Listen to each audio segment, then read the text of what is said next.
Well, here's the background information. They're persistent in the Amazons.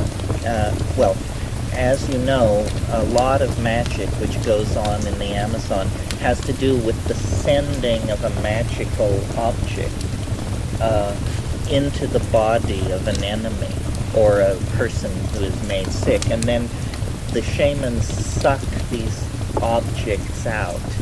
And invariably, if you're a particularly positivist chucklehead, the question arises for you, is it real? Meaning, can we put it on display in a museum? And then the shamans say yes and no, and sometimes, depending on who you're talking to and probably how much aguardiente they have moving through them at the moment. Persistent is the idea that these ayahuasqueros vomit or produce out of their bodies some kind of substance, a magical substance that is the basis of their witchcraft. And, your attitude toward this can be that it's sleight of hand, or that it's lying, or that it's absolutely true. In my talk yesterday, I said, we give great respect to these shamans. How seriously do we take their claim to do all their magic via helping spirits who are ancestors? And then we sort of explored that. Well, we give these shamans great respect. How seriously then are we obligated, or should we take the claim that they do all of their magic by the production of a magical fluid out of their mouths and bodies, a fluid whose ontological status is far from clear? That's what I mean by you can't tell whether it's real or not. Dennis, in the in 1970, came across a reference to this in some piece of literature. I confess that I have occasionally cited it as Michael Harner's article, The Sound of Rushing Water, which appeared in Natural History magazine in 1967. Just to confirm Marlene's opinion, if you actually read that article, you will discover there is no reference to this in there. I couldn't find a reference in the literature until years after our investigation of the phenomenon was pretty much wrapped up. I was amazed to discover that our supposition that such a thing existed actually is supported in the literature. Luis Eduardo Luna, who some of you may know, and most of you probably know his book on ayahuasca painting, has talked about this in numerous of his more scholarly publications. What is claimed is that there are among very unacculturated people a habit, when intoxicated on ayahuasca, of vomiting a material, and then it's said, what's said of it is that it's blue, that the shamans use it to accomplish all their magic, and that when you spread it out on the bottom of a flat bowl, that you can see the future in it, or the past in it. Well, if we just behave like good phenomenologists and don't try to scientifically analyze this, but phenomenologically analyze it, then we have to say what is being described is a form of matter which also partakes of the quality of mind. It appears to be something which is both physical and spiritual, both substantial and psychic or psychological in some sense. And one of our motivations, I told you the story about going to La Chorrera and the search for Rukuhe. But one of our motivations was to investigate this magical material and to see if we could encounter it. Sparrow is the only person I've ever met who claims to have seen something blue come out of someone's mouth on an ayahuasca trip and to be pushed back in. Some of you were there when he made the reference. You saw that I pulled no strings and in fact said nothing to prompt it. So I regard it as uncontaminated information from a deep forest informant. So what is it? Is a reasonable question for curious people to ask.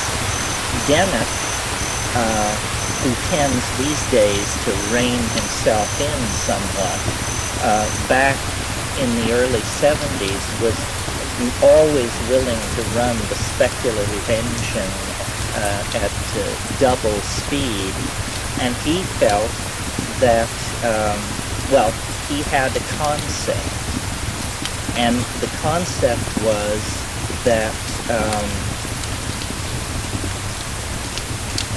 it's an interlocking set of hypotheses, none of which have ever been secured, and I have to background it a little bit. As you know, it is a great mystery in neurophysiology, the mystery of memory, and how it works, and where are the memories, is a question that has never been answered. The problem for materialists is that it's well understood that every molecule in your body is changed in about a 5 to 9 year period. You are not who you were 10 years ago. Every atom, every molecule in your body has been swapped out with one significant exception, which is the neural substrate, the neural matrix. What you're born with is what you die with. So the memory, if you believe in a physical site of storage, and all scientists do because there is no other medium open for a scientist to believe in, then it must be stored in the neural matrix. Well, so then you try to create a hypothesis of a mechanism for this memory storage and recovery. Now, this raises another complex issue, which is, and I'm moving at lightning speed here, the issue of the nature of information in biological systems. As you all know, organic organisms are created and maintained by DNA. And I assume everybody understands how DNA works. I mean, it's just something you learn in high school biology courses. DNA is a very complex superhelix molecule that is essentially two structural members which are twining around each other like a liana, and then they are connected across by nucleotides.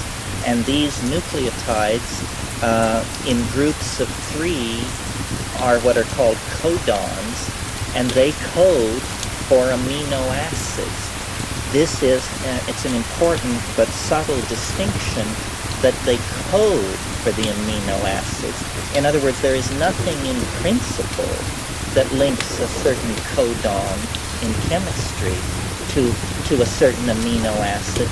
It is simply a conventionalized association that has apparently come into existence over millions and millions of years of evolution, so that adenine, guanine, adenine codes for something, and so forth and so on. In other words, there is a symbolic representation of the amino acids in the codons of DNA.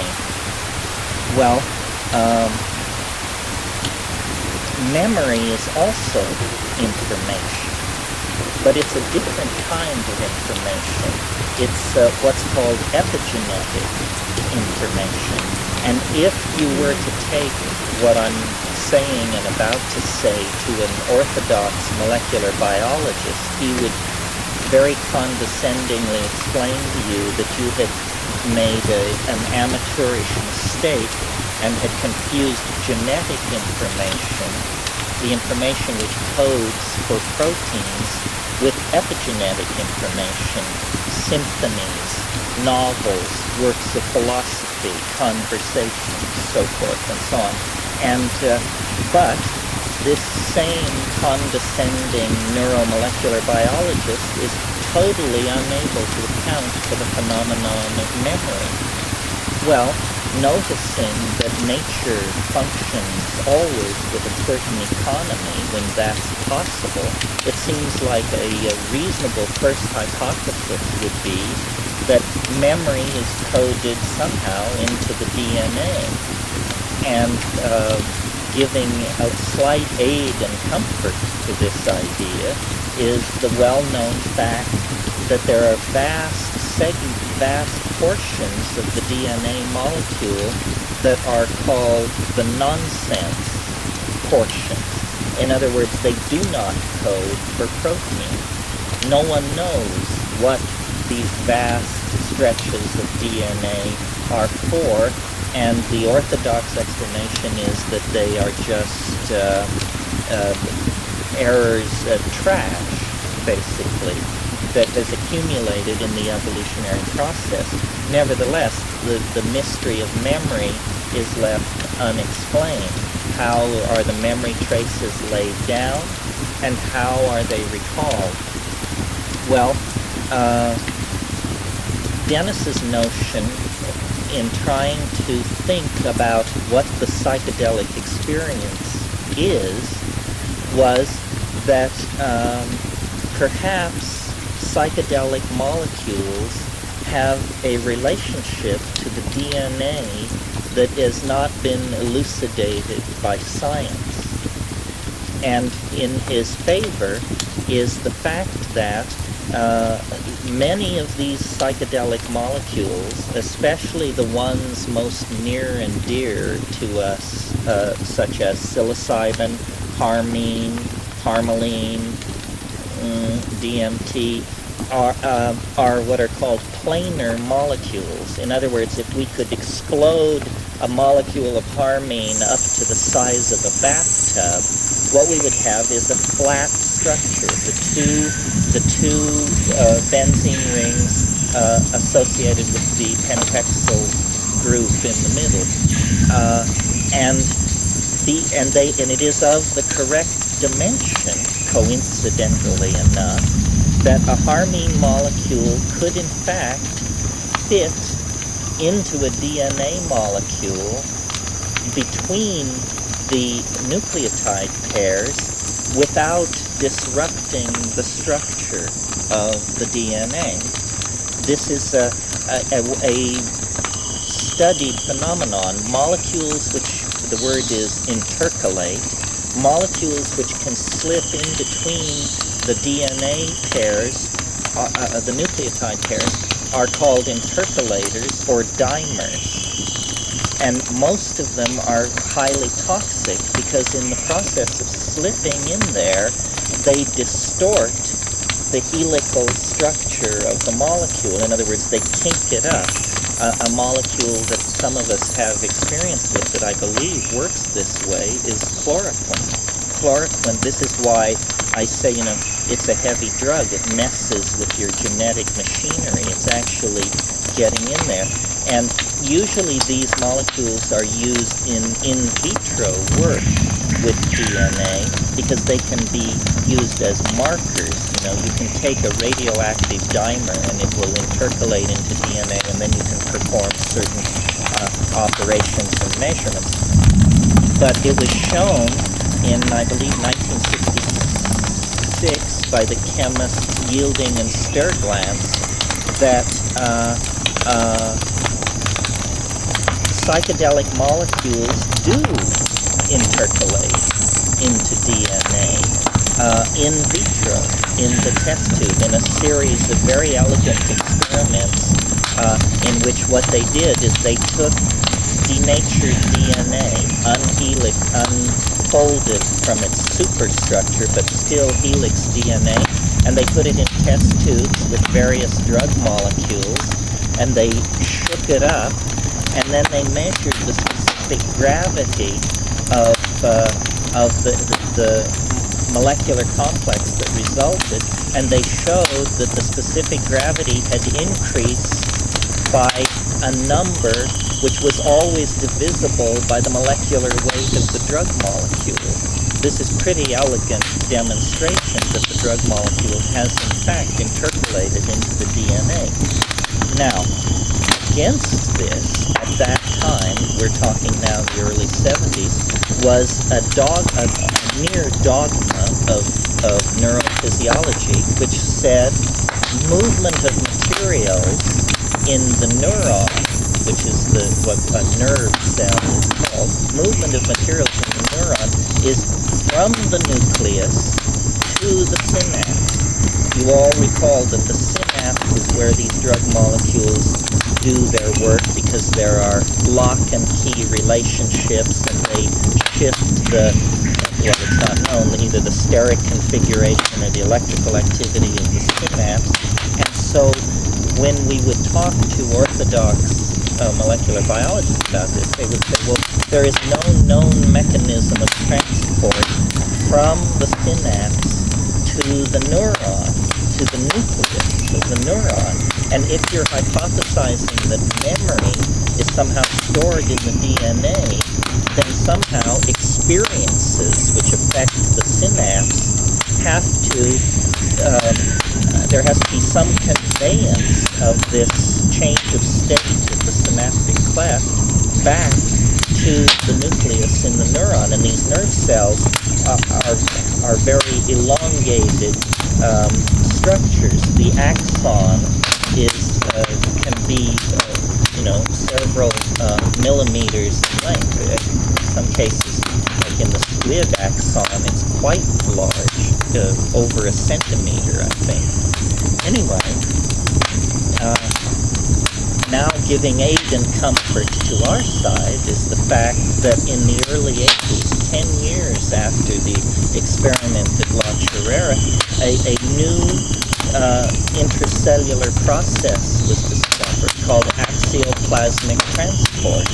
And it was discovered that in fact molecular species generated in the synaptic cleft do turn up associated with the nucleus of the molecule of the neuron. So this all lays the basis for his notion, which was that somehow psychedelic molecules which normally operate in the synaptic cleft can be conveyed into the nucleus of the neuron and there interpolate, and somehow this is the basis for a mechanism of modifying the silent portions of the DNA and information, not of the genetic sort, but of a transient and epigenetic sort, because your memories die with you, although Jungians might take issue here, but let's leave that issue alone for a minute.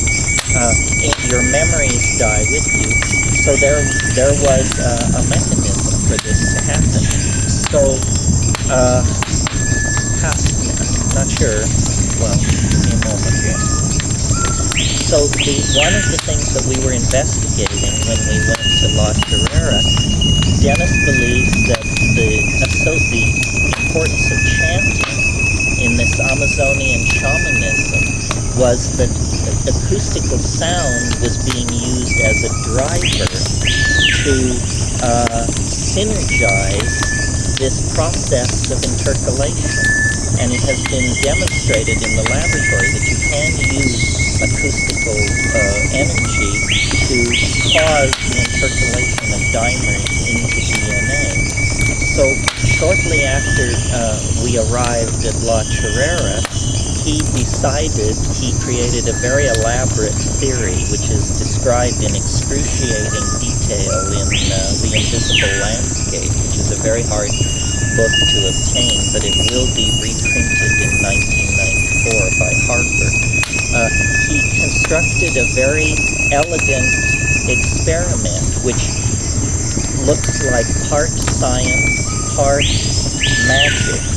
And the idea was that you would load your system with psychedelic molecules, and he believed that electron spin resonance, here's the connection, that electron spin resonance alteration of the DNA molecule that there was some kind of transduction system in the cell that raised that electron spin resonance signal to the level of the higher cortical experience, which we call thought. In other words, that what thinking is our interpretation of very rapid microfine changes in the electron spin resonance of DNA molecules in the nucleus of neurons. And since there is no counter theory on the table, nobody knows what thought is. I mean, neurologists aren't even ready to begin to discuss that.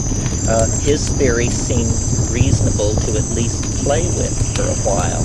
And he said that we could load our systems with biodynamic tryptamines, harmaline, harmine, beta-carbolines, and that if you could generate a tone that was precisely the analog of the electron spin resonance of the molecule, and if you could get the geometry of the angle of attack of the sound, basically, on the molecule exactly precise, that you could force the molecule, the drug molecule, into the DNA, and that it would shift the electron spin resonance of the DNA, and that it would permanently bond in there.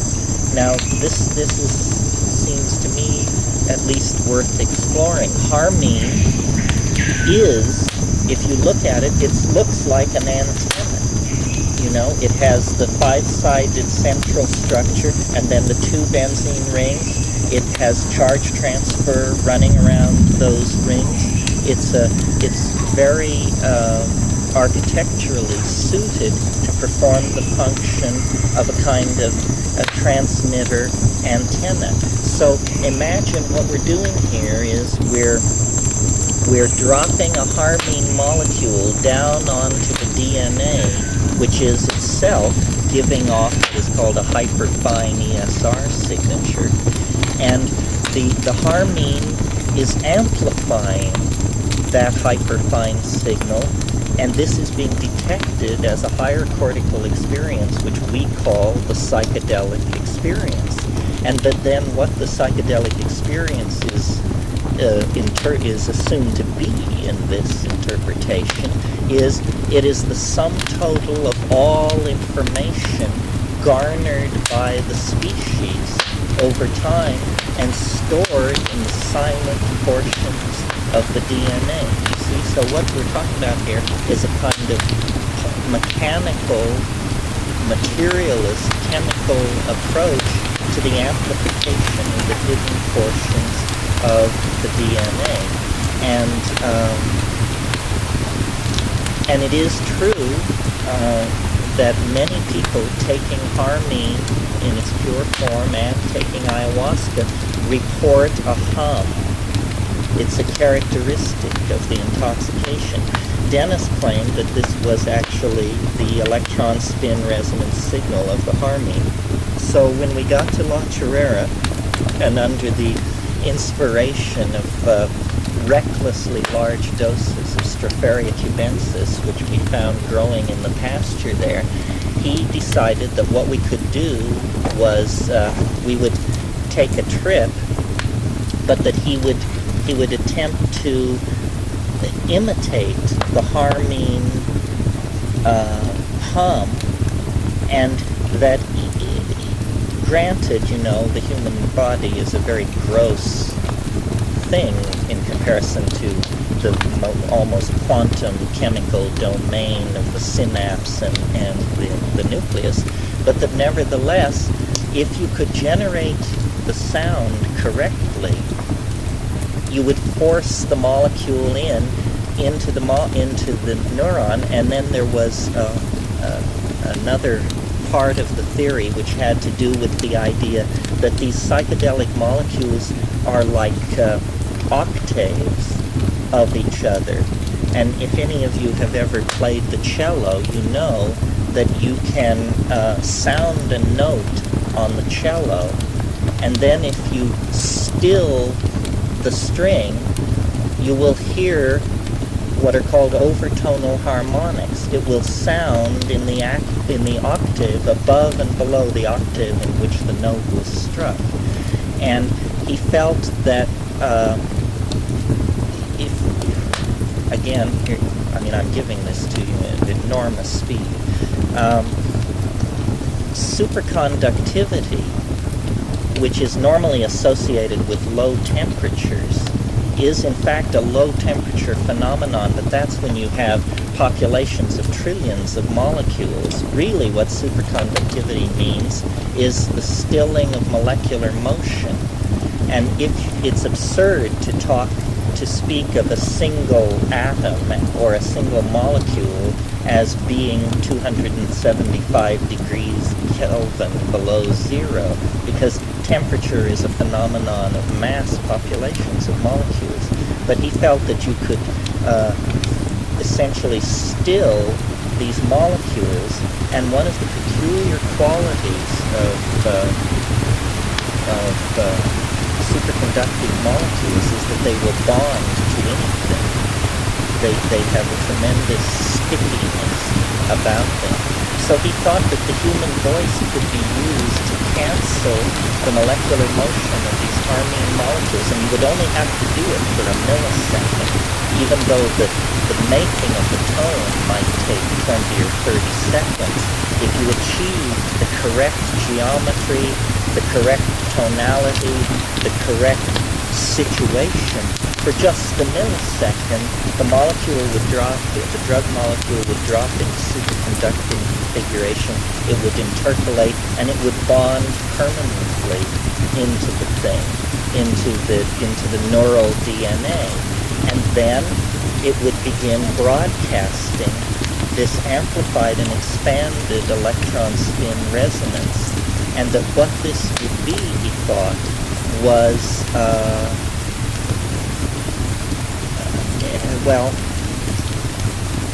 he felt that it would generate like an acoustical hologram of the contents of the DNA. And he thought that this is what the magical blue phlegm is. Its peculiar ontological status of being part matter, part psyche, arises from the fact that it is an acoustical hologram generated out of the body. It's like ectoplasm or something. It's a wavering image of the sum total of the information within the DNA. It's sort of like trying to produce a television set without or a television experience of television without a television set. Well, I thought that all of this sounded so wacky, and that there were so many untested assumptions and hypotheses linked together in this tinker toy structure. And since we had nothing better to do in the evenings, why not, was my attitude. So the experiment was performed, and Dennis went bananas for about 3 weeks, and we had all kinds of peculiar adventures. But one of the things that happened was that I, who had been the utter skeptic, if not the contemptuous skeptic of this, noticed that immediately after the experiment, I began to have funny ideas. And it was as though he just turned a switch. And what he had said would happen was that he would generate out of his body a glowing blue dish, which would be the holding mode of this, we call this process hypercarbylation.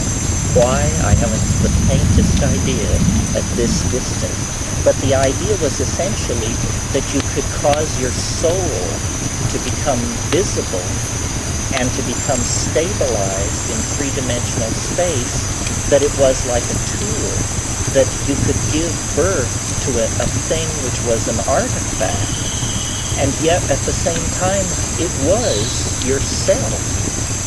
And that what human evolution and human history was pushing toward was the generation of, hey, let's be frank, the philosopher's stone out of the human body. You could, through a union of harmony and mind and psilocybin and intentionality, you could produce a kind of doppelganger, which would not look like a human being. It would look in its holding mode like this glowing blue disc. But because it is both mind and matter, it would have, the way he thought of it was as a hyperdimensional molecule. In other words, yesterday, Jonathan talked about dextro and rotary rotation of molecules, that you can rotate them to the right and to the left. Well, yes, in three dimensions, but we know that the universe is, some people think, 11-dimensional. So beyond dextro and levo rotation, there is also hyperdimensional rotation, or hypercarbylation. And he thought that once you did this, the continued existence of your physical body would become optional, and you would be able to operate as this thing which is essentially the imagination bound into three-dimensional space. And he thought that these shamans producing this plan, that they were on the brink of something like this. Now, I grant you that this is far-fetched. If you think I don't think it's far-fetched, you don't understand where I'm coming from.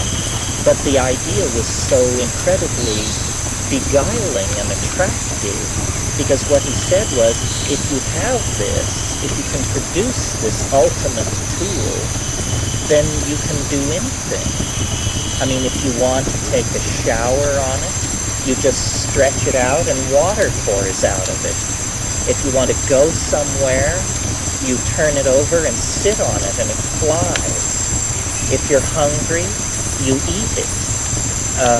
You get the idea? So I said, you can't be serious, Dr. McKenna. Although he wasn't a doctor at the time. So this experiment was performed. He began to behave very peculiarly, and I began to have these funny ideas. And one thing which did happen, which I offer as evidence for the manipulation of some very, very peculiar effect out on the edge of intelligibility, was I didn't sleep for 11 days. And he had said this would happen. He said, you will no longer need to sleep, you will no longer excrete, you will no longer eat, because your body has become superconductive. And you are essentially, you have sealed yourself off. You have become the stuff of soul. You are no longer embedded in the world of metabolism. And what also, and he had the idea that the thing would occur instantly. This blue disc would appear instantly. And of course, when the experiment was performed, nothing of the sort happened. But instead, what I began to generate were what I call, from my experience with Jungian psychology, totality symbols. A totality symbol is an idea which explains everything. It can be as simple as the syllable Om, or a mandala, or a mathematical description of reality. I mean, some totality symbols are obviously more appropriate, more effective than others. And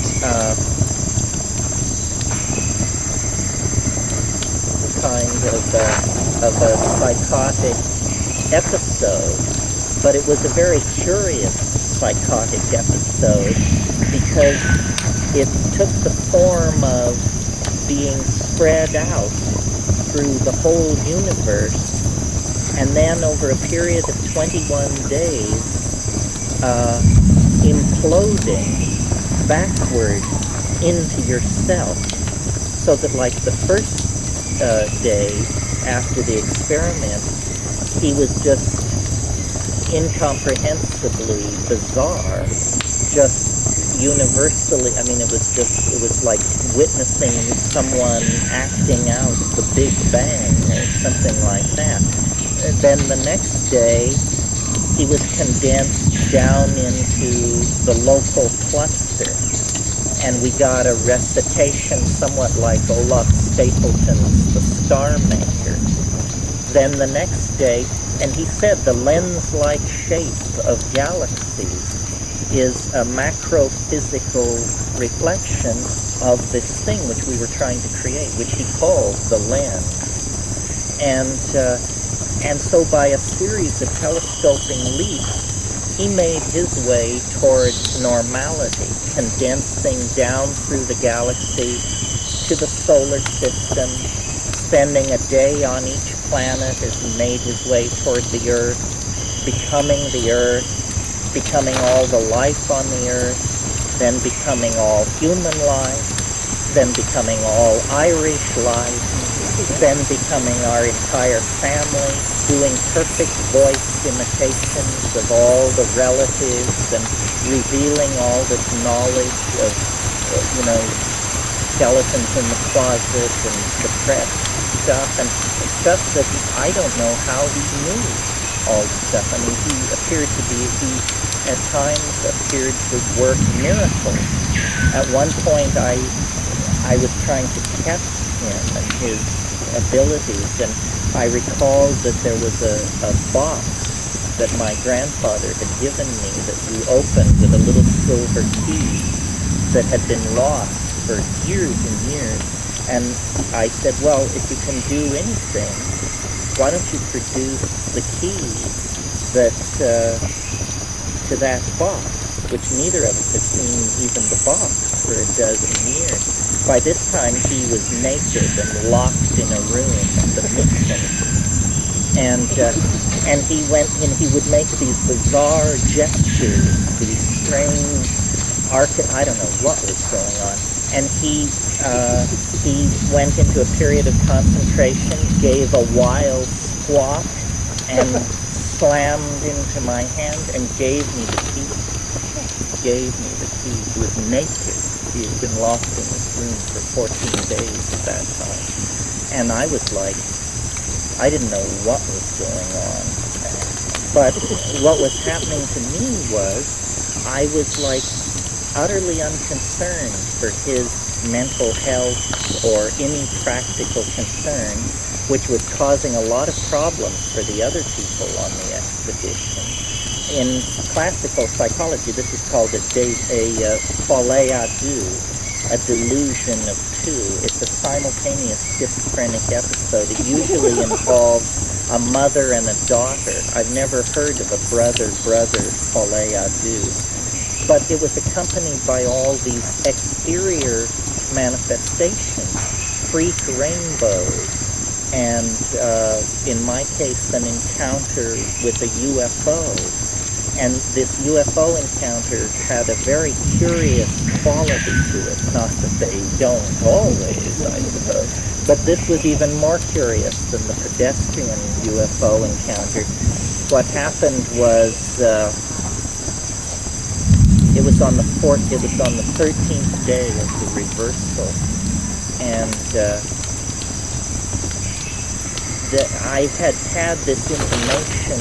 There was something going on about the Southwest. I wasn't clear quite what it was, and the two women on the expedition were that afternoon washing our clothes down by the Chorro, by the lake, and I looked across the lake and I saw in the sky, not a rainbow, but just a spot in the sky that was a spectrodramatic diffraction, a little patch of rainbow. And I asked the women if they saw it, and they said they didn't. And then it intensified. And by this time, I was plenty in the doghouse as well. I mean, this put a great deal of strain on our small party, as you can imagine. And this spectrodramatic iridule intensified. And then I said to them, now do you see it? And they looked and they said, oh yeah, it's, big deal, not much. But I knew. And knowing means the voice was speaking to me. All kinds of weird things went on. I mean, I discovered that the closer I was to water, the easier it was for me to rhyme. And then years later I encountered a Celtic saying, poetry is made at the edge of running water. And the thing would give me these aphorisms. Like one time it said, the clone's load is a stoned mode. And, and I was not sleeping. I was now 11 days without sleep. So that night I decided to sit by the Chorro and just, because I stayed up all night, and I would walk in the fields, and the thing would would connect up the constellations for me and show me where they were in the sky. There was also embedded in all this thing the intimation of this thing called the teacher, which was a giant insect-like thing that was always like right over here. There was the sense of something watching us from the sky, something moving us very, very gently but persistently towards this very weird breakthrough. So I sat there all night long on the laundry stone at the Chorro, and about dawn, around dawn, I looked out across the lake and to the jungle, and about a mile away over the jungle there was a low bank of clouds. And as I watched these clouds, I noticed that they seemed to be rolling in place, like strolling, like the roller on a typewriter or something. And as I watched, they divided into four perfectly shaped, lens-shaped cloudlets. And as I watched the four, they coalesced into two. And then as I kept watching, the two coalesced into one.